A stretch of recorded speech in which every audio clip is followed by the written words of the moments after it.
The New York Times have this post says dance music is booming again. What's different this time? A lot. Fans emerged from the pandemic lockdowns primed to the dance floor. Now online platforms are bringing fresh sounds and budding stars to bring the audiences worldwide. This is pretty cool, man. It kind of goes against what I'm seeing outside. I think I'm seeing a real lack of people on the dance floor. I'm not sure if people can attest to this, but I think the last few times I've been to Berghain, I felt as if like there is less and less people there. I haven't been to like a popular buzzing night. Like I didn't go to the May Day one, which unfortunately, but I'll probably go to the birthday this year, which is it's a 22nd, I think, Berghain birthday, somewhere around November. I'll probably go to that, but I haven't been to like a proper like, you know, booming night. But the times I've been to like a regular club nights and shit, I felt like they're a lot more emptier than they were in the past. They're not empty as in there's no one in there, but they're not as full. Let me just say that. Let me reword it. They're not as full as they used to be pre-pandemic. So I think a lot has changed. And, you know, especially in the UK with the amount of clubs that are closing, yes, there's a rise in cost in terms of electricity and everything else to kind of run these clubs. But I think a lot of the clubs that are closing is because there's simply not enough people to go around, you know? The people that go to party in certain clubs don't actually go to the other clubs. I don't feel like I'd imagine there's not probably a lot of people to spread around once you've, you know, taken into account all the main ones here in London. So I'm curious to see what this article is sort of like seeing. Maybe they mean in terms of the overall landscape, especially online. That's a different thing, because I feel like there's a lot of platforms popping up now and then. Now, you know, here and there, all over the place. I've got a few on my subscription box actually that people now pop up to do like live streaming stuff for. I think I've got a record store somewhere in Portugal that's really popular. There's another sort of like toilet thing. I think it's in France though. I'm sure some of you guys have seen it. I think it's like orange tint. It's like an orange tint.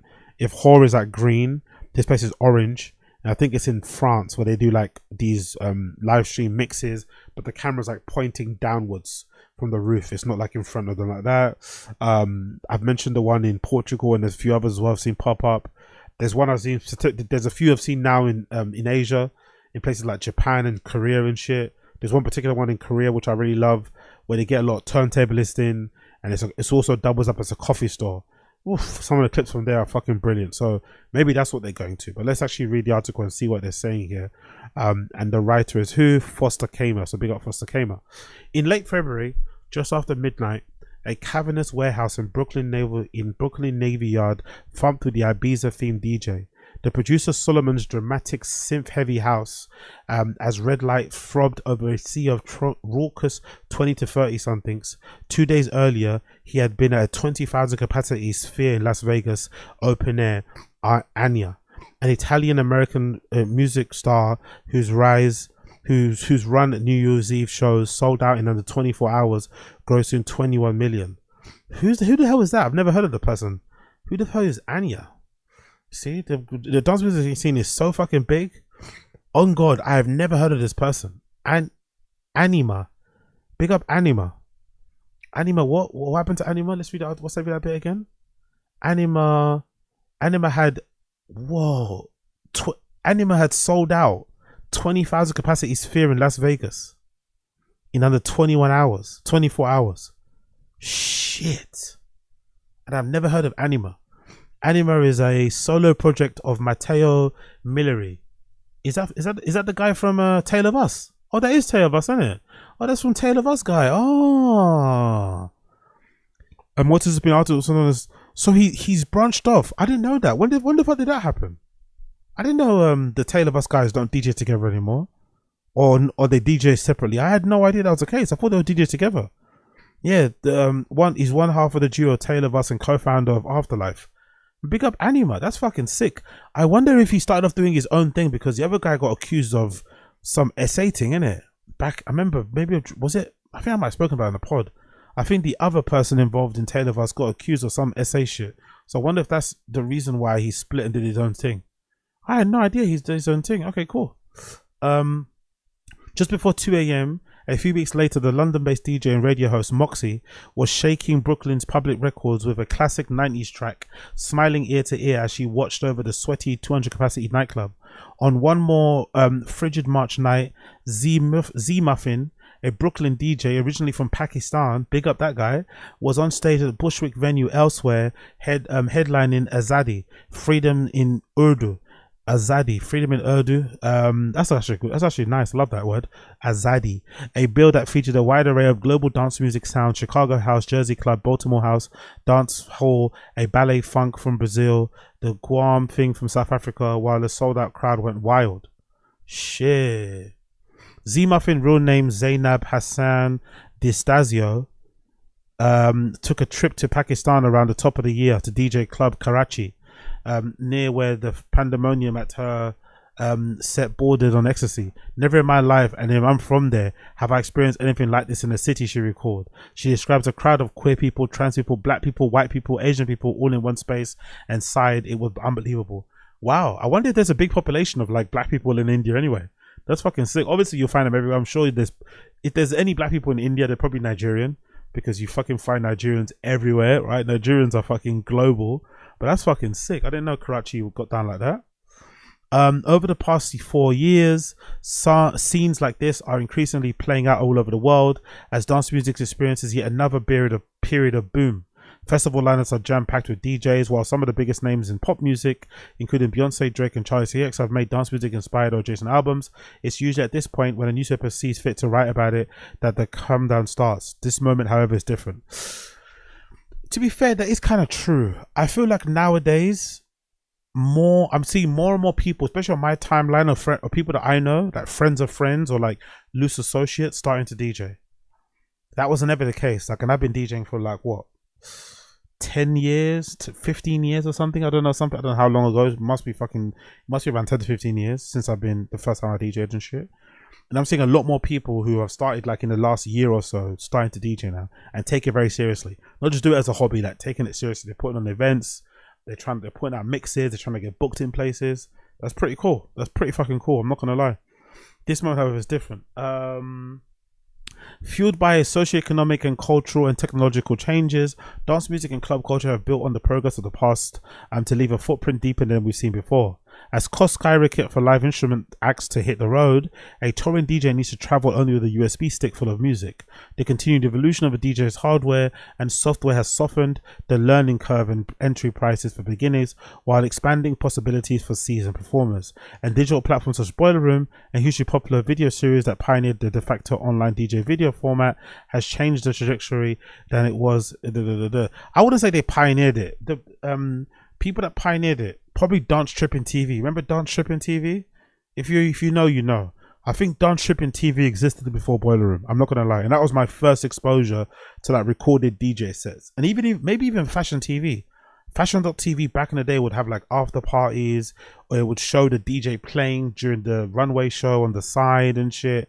So I think Dance Tripping TV, Fashion TV were definitely pioneers of the live DJ streaming thing before Boiler Room. Boiler Room definitely popularized it, you know what I mean? In the beginning.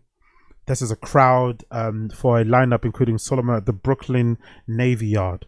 Yo, what the fuck is that venue? I want to see that venue. Brooklyn Navy Yard. What the fuck is that venue? That looks fucking incredible. Jesus Christ. That looks so cool. Is that what it is? It's actually legitimately at a Navy Yard venue. That looks incredible, bro. Wow. It's actually okay. So it's in the hangar of next to the Navy Yard. So I thought it's actually near the sea.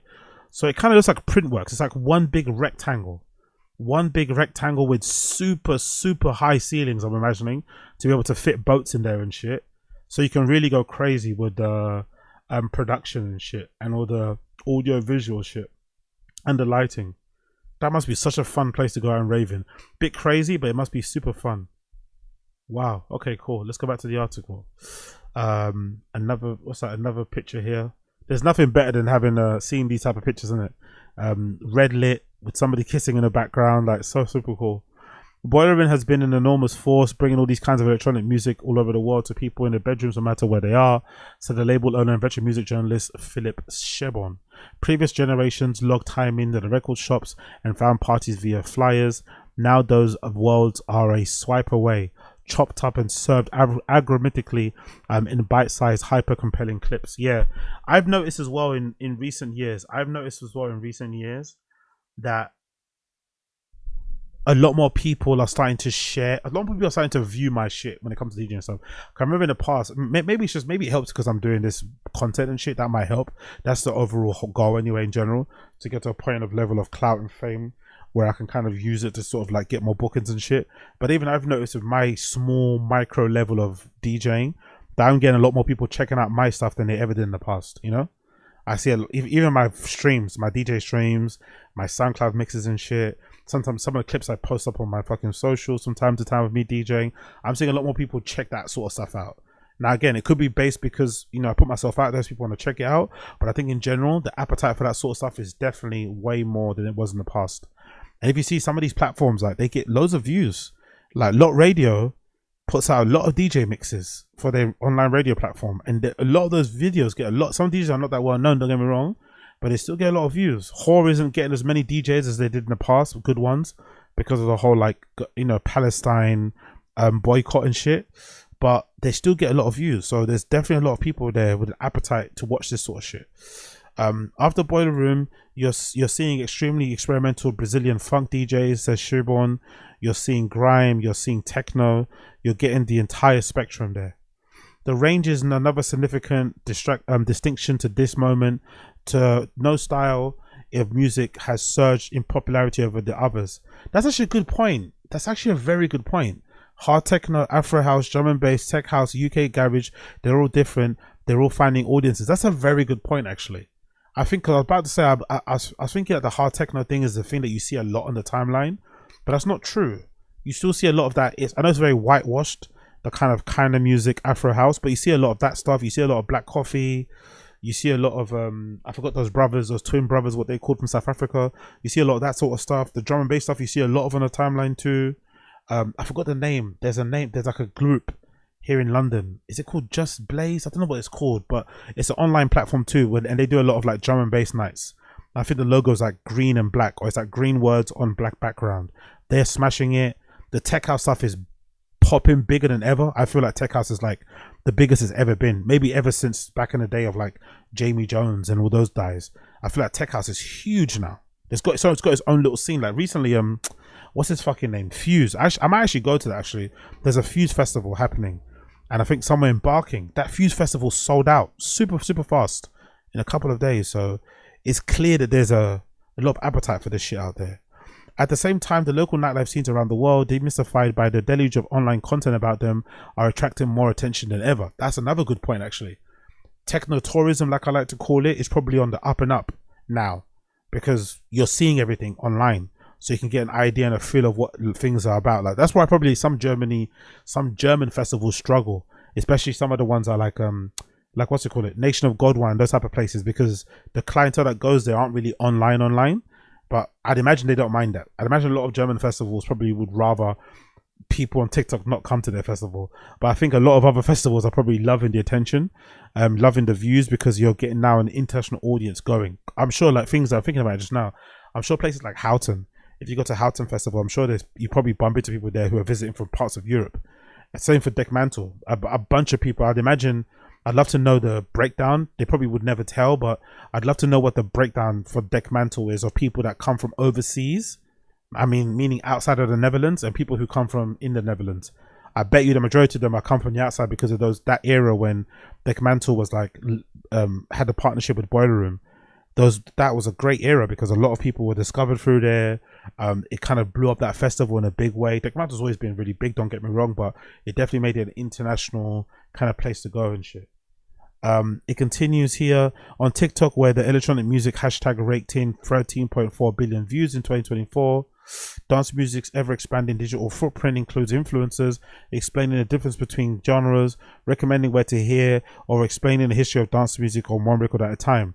Bedroom DJs making their music, or sometimes just memes, can build substantial careers, particularly overnight. That's what I need to do too. I need to get on TikTok. I think I need to, once I find my fucking login for my TikTok account, I want to get on TikTok. I want to start doing reviews, or maybe do like live streams of me going to clubs and stuff. They're recommending people tunes and doing the whole history of fucking techno and saying how dance music is black and you owe black people everything. I'm not going to do that shit. I just want to do like experiences, like actually go into these places. Maybe do like this is me before the rave. This is me 1 hour in, and those kind of catch up. That'd be pretty good to kind of like capture the moment, capture the night. It's hard to do it online, hard to do it with a phone. because a lot of the club experience you kind of have to be felt in person. But I'm definitely want to do that sort of thing. That'd be a good way to kind of differentiate some of my content. It says it all adds up to a genre experience, extraordinary reach, the variety of dance music people are producing and enjoying, the places they're dancing to it, and the amount of media being generated about it. And depending on whom you ask, judging by the many interviews conducted in this article with DJs, label heads, bookers, and venue owners across the dance music spectrum, that's for the better or worse, both, often both. Yeah, I think it's for the better. I think it's for the better. I think nowadays, personally, having been something that's promoted before and run my own nights, I think now is the easiest and the best time, because now there's an appetite for new things. I think in the past when I was promoting nights, I would still have to, or we would still have to, book one or two very well-known DJs to fill up the lineup or to get people to come. Nowadays, I don't think you need to do that. Nowadays, it's all about the marketing, how you push it. But there's a bunch of nights here in London, especially, that don't really have big headliners.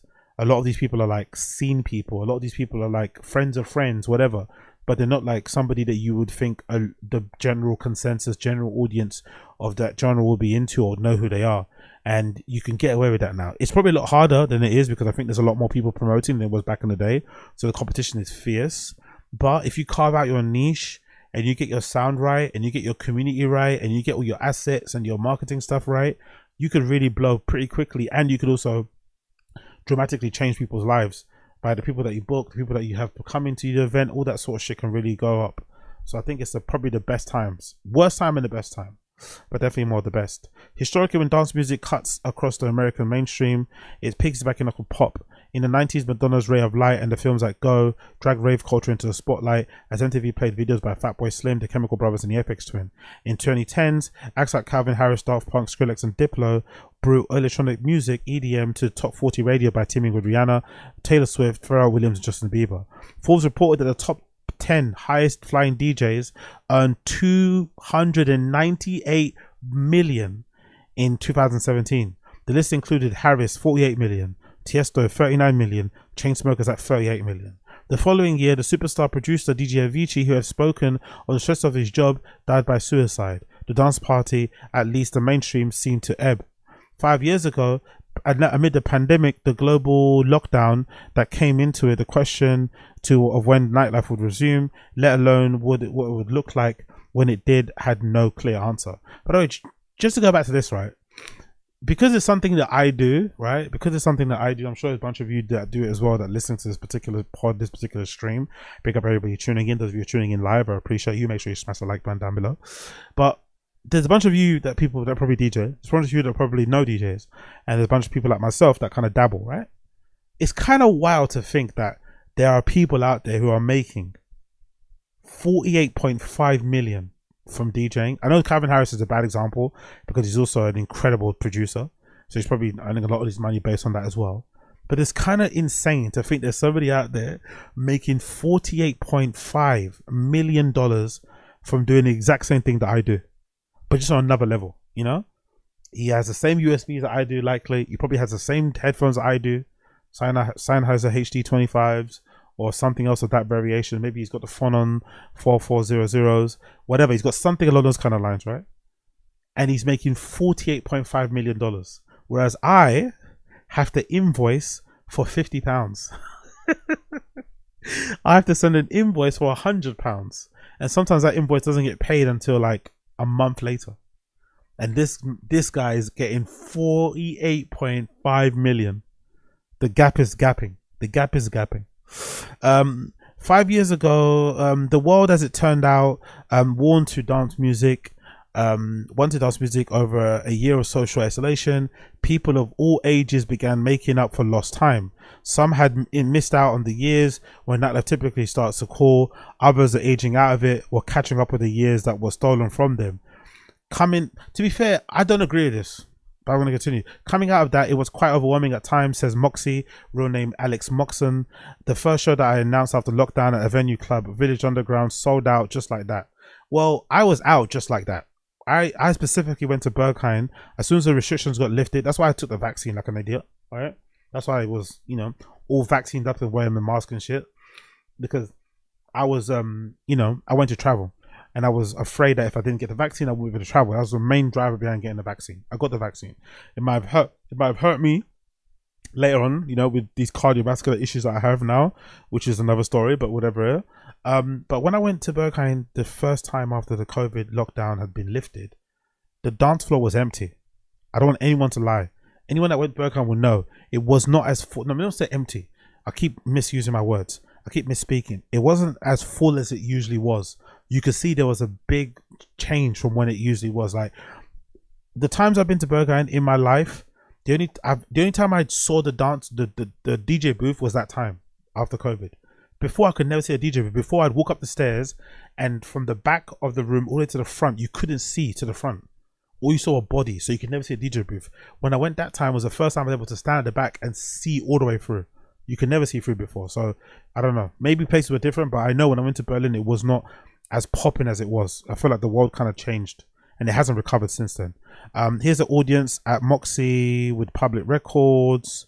Here's a scene from the Brooklyn Navy Yard. It didn't stop at nightclubs. The mainstream market for dance music exploded slowly, and then all at once, electronic music artist Fred again went from playing New York's 575 capacity Bowery Ballroom in December 2021 to having a ballroom performance go viral in 2022, to headlining Coachella with Forte and Skrillex April 2023.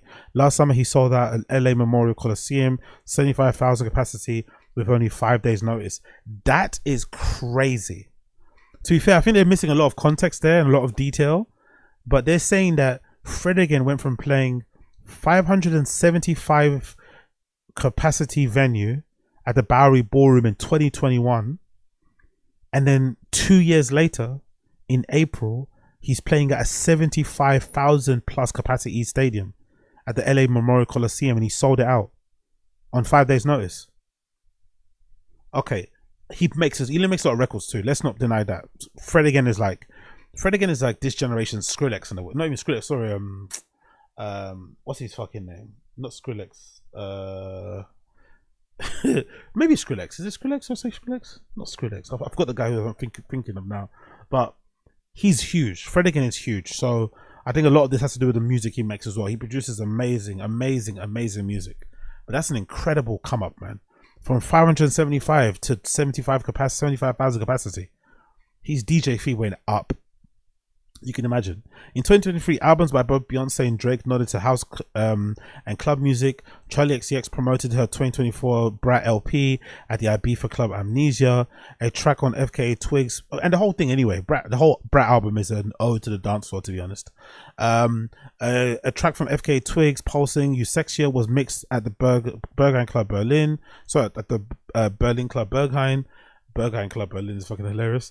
And Katy Perry made a not at all conspicuous appearance at the South African DJ Black Coffee celebrity magnet High Ibiza resident to Push 143. Again, no one cares about that. Katy Perry sucks.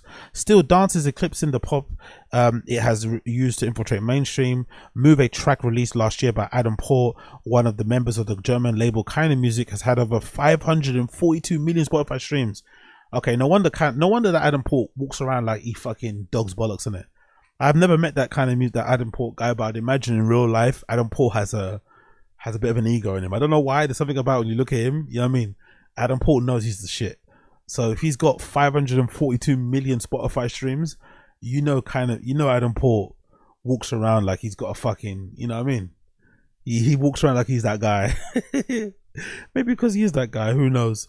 More than any one song from the releases by Charlie XCX, Katy Perry, FKA Twigs, artists like John Summit and Sarah Landry and Sam Vergy are becoming household names in their own right. That's very true, very, very true. Especially, I can even see it from the video I made about Sam Landry. I made a video about Sam Landry and saying that I'm not really too, sure on what I want with her and shit, and the comments were full of people defending her, which is a good sign. I'm a random person on the internet talking shit, and a lot of her friends, a lot of her fans, friends, or whatever, came out in droves to defend her, and obviously, insult me as you do on YouTube comments, which is fine. But that was like when I realized, okay, cool, this girl's somebody. Do you know what I mean? When people are like flooding comments of like a 1,000 view video to defend their guy or girl, that's when you know you're on your way to mega stardom.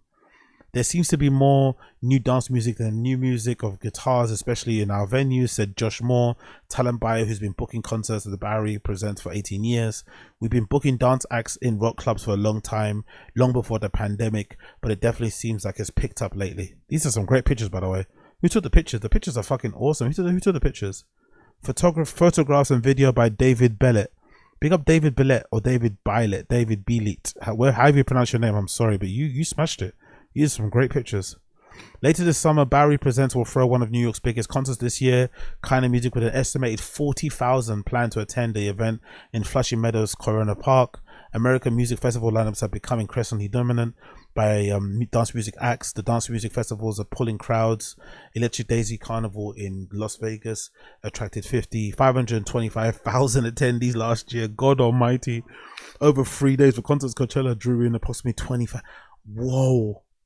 Electric Daisy Carnival, which is basically EDM all over, attracted over 500,000 people, and Coachella only drew in 200,000 over 2 weekends. So yeah, maybe dance music is taking over. Maybe more people are listening to dance music than listening to bands. The international market for dance music is, but then again, would you want to be in a crowd of over 500,000 people off their heads on Ket, MD, Coke, fucking ecstasy? Would you really want to be in that room? The international market for dance music is, as usual, even bigger. Large-scale dance music festivals are becoming destinations, like Albania's Unam Festival, or India, where the Amsterdam-based digital festival collective DGTL has started editions in Mumbai and Bangalore or Bengaluru. How do you say that? Bengaluru. On the smaller end of things, hyper niche electronic music festivals are popping up. New Jersey's Dripping, or upstate New York's Sustained Release, now in 11th year and more mythologically than ever, admissions is granted exclusively to those with memberships, which are by referral only. Yeah, I like this article. This article's blowing up some spots, but it's also highlighting people doing some good shit. So hopefully they get a lot of attention, a lot of rub off this, and hopefully this video does some good as well. This is good to see. It's only going to spread it. Because the more people we get involved in dance music, the more our best clubs don't have to close. You know, that's how I have to look at it. Yes, it's so annoying when new people get in, but the more new people that come into the scene of ours, the more your favorite club, your favorite record store, your favorite venue, your favorite festival won't have to shut, because there'll be people to sustain it, because we need fresh people.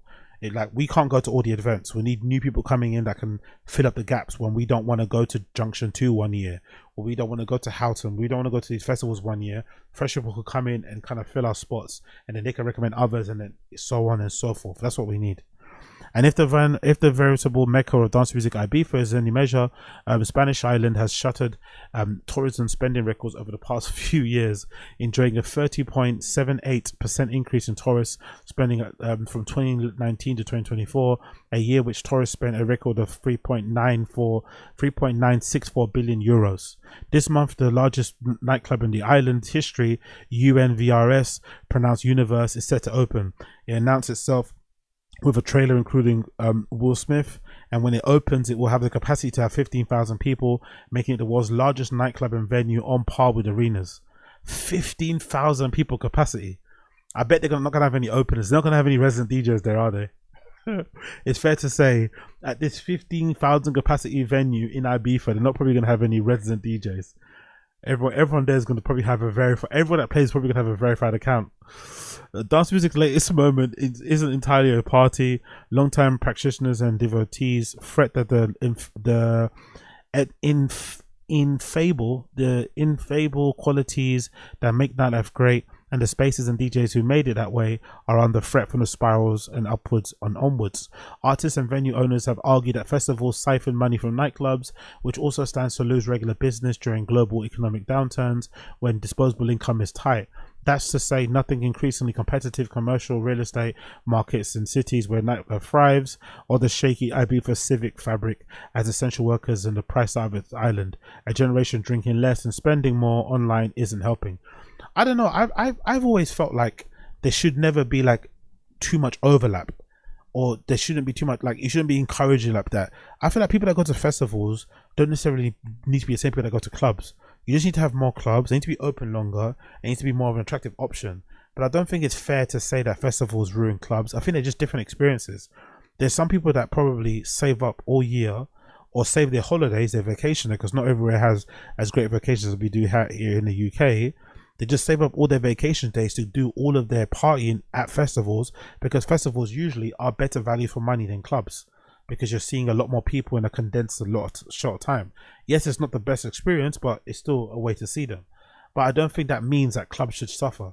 I think if anything, clubs should be helped, you know. Governments, councils and shit, they should help to make sure that the clubs are not a threat of gentrification and shit, and you're able to kind of keep these spaces open so people can play. Obviously the rent's low as well, bills low, so that local people can play, talent can play, big stars can play, attract more people to the area, blah blah blah blah. The financial interests around the music business are changing to KKR, a large global private equity firm who now owns some of the world's largest music festivals via portfolio company Superstruct. In addition to Boiler Room, some of its events have now not gone very over well with the largely progressive dance music community. But yeah, that's why people were sometimes, that's why some people were actually advocating to boycott Boiler Room, which I don't agree with personally. I think that was a bit overboard and unnecessary, but some people were really advocating to boycott Boiler Room because KKR have some direct links to the IDF. So I get it. If you're that way inclined, I get why you'd boycott Boiler Room because of KKR, but so far we haven't seen KKR or Superstruct have any kind of real editorial directorial whatever control over Boiler Room. They've been able to do what they want to do to the point where the Boiler Room staff put up a statement basically kind of distancing themselves from KKR and kind of calling out their fucking owners, which is fucking crazy. But that only happens because the Boiler Room staff are sort of siloed, they can do their own thing. So I think they should be given a chance to sort of like continue to do so. And to be fair, Boiler Room's a platform that's legitimately changed people's lives. Some people have made their whole career off the back of that, or they've been able to take music professionally seriously off the back of that, and it's been a bit of a staple. There's not many good platforms like that left anymore, unfortunately. Really, I can't think of another platform that kind of comes close to Boiler Room's scale, really, to be honest. So yeah, it'll be a shame to lose them if that's the case, but so far I think everyone's kind of moved on from that. I hope so. Festival lineups and the Spotify playlist, along with more viral forms of dance music and other big celebrities, tend to overshadow and underrepresent the marginalized communities and foundations of dance music's bedrock. More pictures here, all look great. Artists like Honey Dijon remain dedicated to highlighting genre's black queer roots, which was shown in Chicago and Detroit clubs and New York's lofts.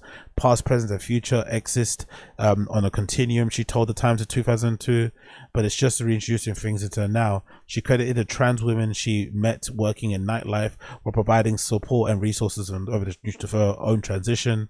As many writers have noted, electronic music has long provided a safe space for trans, non-binary artists and fans. To be honest, I don't agree with that. I would always die on that hill that there's no such thing as a safe space. You're not even technically safe in your own house, apartment, abode. The idea of a safe space kind of denigrates or takes away from your own personal responsibility and not taking care of yourself and those around you. You can't go into a club thinking it's going to be a safe space, no matter how strict the entry policy is, no matter how many fucking wardens they have, peacekeepers, door pickers. You always have to keep your head in a swivel. Look after your friends, look after yourself, cover your drinks. Don't get too fucked up so you don't know where you are, and so forth and so on. You cannot go into these places, nightclubs at night, where people are under the influence and think they're safe spaces. They are not. Technology has facilitated a quantum leap for the promotion and dissemination of music, but phone filming in nightclubs and increasingly a vibe smothering Scrooge, erasing the anonizing catharsis of the dance floor. Established DJs with years, if not decades of experience are struggling to promote themselves on the social media while competing with newcomers who leave as quickly as they show up. In that regard, just get better at it, man. I don't care. Get better at it. I saw that guy from fucking Secret Sundays. He's doing pretty well on social media. He's really pushing it. He's kind of old. He's having to do I forgot the guy's name. I forgot what his name is, but there's one half of Secret Sundays. He's kind of pushing himself and still DJing and putting on events and shit. And he's doing the social media thing. He's showing records. He's playing new songs. He's talking about his gigs and stuff, talking about the history of music, doing what people need to be doing. So if he can do it and he's old as fuck, everyone else can do it. I don't think there's any excuse. If you want to partake, if you want to participate, if you want to compete, you got to do that sort of shit. If you don't, then just don't do it.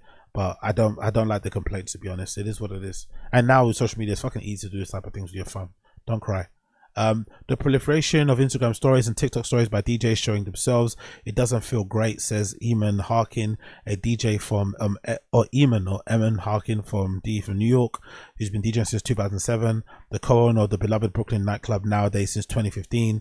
He likened the practice to putting the DJ on a pedestal over the music and the dancers. It feels like we're pulling away from the essence of the culture, which is about the collective experience and the dance floor, with somebody else choosing the music, trying to put it together for a proposal intentional way to elevate the experience. I think you're thinking about it wrong. Think of social media the same way you think about, mix CDs, mixtapes, business cards. It's the same thing. If you're putting on a night, you might put out flyers. You don't put the flyers out in person anymore. You should maybe still, but people don't do that no more. People do it mostly, online, digitally. Think of it that way. That's what they are. These clips online, the social media presence, just a way to sort of like magnify what you do, broadcast it to the world. But it shouldn't be thinking of anything else than that. It's not that deep, really.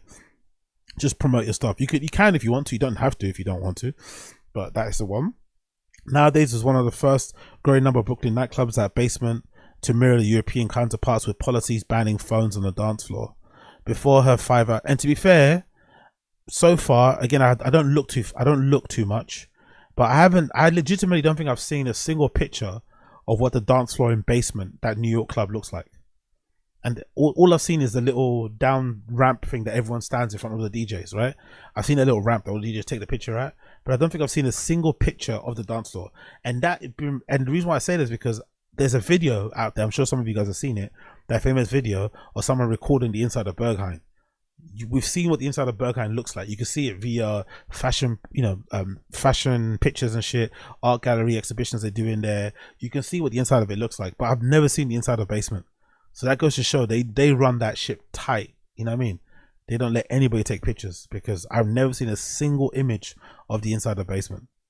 Before her 5 hour set at Public Records last month, Moxie grabbed lunch at the backyard of the Greenpoint restaurant and discussed some of the obstacles dance music is facing, including a string of nightclub closures in her native London and mentality shift among some young people towards observing rather than participating.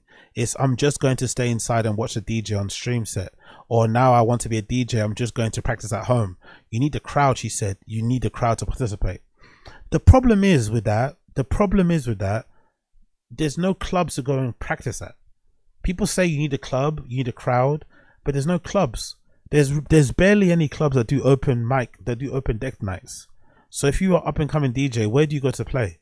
There's not a lot of these places that exist, and the ones that do exist are, very, very booked and busy because there's not a lot of them around. So then you'd have to go to Pirate Studios. But these places, I love Pirate, big up everybody at Pirate Studios, but they charge way too much now. It's super expensive compared to how it was in the past. So all these things kind of hurt people and their ability to be able to go and DJ in front of a crowd, which I agree was important. That's why when I was coming up, I made a very conscious decision after I stopped promoting to sort of like start playing in pubs and bars around the area that I was in, or just anywhere in general. And the reason why I did that was because I wanted to play in front of an audience. Yes, the music that I'm playing in these places isn't the music that I really want to play, but I do slip in some of my own stuff here and there. And it's maybe a little bit more commercial than I would like it to be, but I wanted the experience of playing in front of people, because playing in warehouse spaces from time to time is great, but to be honest, I could play white noise for an hour and a half and people will be going crazy because people are off their heads and just want to vibe. But you've got to learn how to kind of play in front of a crowd and an audience. It's just unfortunate we don't have the venues to facilitate that for up and coming DJs. It's a really problematic thing at the moment. There's no venues really, especially the smaller ones, like 500 capacity downwards. And lower, that can maybe accommodate that and have a couple of nights where residents or open deck people can play. We don't have that. We really need that desperately to change things a bit. But I think there's a bunch of people, and the people that do sit inside to watch DJ streams are also the people that are not going to go to clubs. Let's be honest. The people that think sitting at home and watching a DJ stream is the same as going to a nightclub are never going to go to a nightclub. So there's no point even talking to those people. It's more so about making the club experience appealing to the people that already go, or the ones that are interested to go. And that's about it, really. That's what I would say to counter what that lady said. those who are motivated to leave the house, there are still many, are finding the resurgence of the music more pluralistic. Women don't feel so intimidated by it, says Moxie. Not so many gatekeepers. That's marked a difference from when she was coming up 10 years ago in the male-dominated London dubstep scene. And this is actually positive thing about social media. Now you can get a following via a different route. It doesn't have to be a mix on the BBC. Yeah, that's true. I think there's definitely, I would say in London for sure, with the queer scene, the LGBTQ plus scene, the gay scene, whatever, I feel like there's a lot more nights out like that now that are fucking killing it. But there are also places where you can kind of be safe, quote unquote, and surrounded by people just like you. So that's really fucking good. So you don't have to go to these commercial, quote unquote, straggart field places that might make you feel uncomfortable and pissed off. So you can go around people that fucking, you know, are from the same community as you and shit. In January, a Japanese DJ named Yosuke Yukimatsu turned attention to Tokyo's raging nightlife scene and himself with a blistering, exciting body performance. Podcasts like Safe Spaces, hosted by Brooklyn DJ Tony Why Not, shine a spotlight on the mental health issues of DJs' faces, even the genre roots, and managing to endure the bedlam of the hyper-evolving present. Just a few weeks ago, there was an Instagram of Kevin Saunderson, a techno innovator and pioneer, explaining in history to a fan who had no idea the genre was birthed in Europe but in Michigan. Respect to the new fans and the old heads, he captioned the post, Detroit techno is forever. Okay, cool. There we go. Really cool article by New York Times. Recommend you check it out. I don't agree with all the points made, but I think the pictures are beautiful. The videos are beautiful. So big up the photographer. Name is David Billett. And big up the writer, Foster Kammer, for the article. Really, really good. Very, really encouraging article to read about the scene and how it's bolstering and bringing itself up again. And I just encourage anybody that wants to take part in it, go and take part. You know what I mean? Start your own night.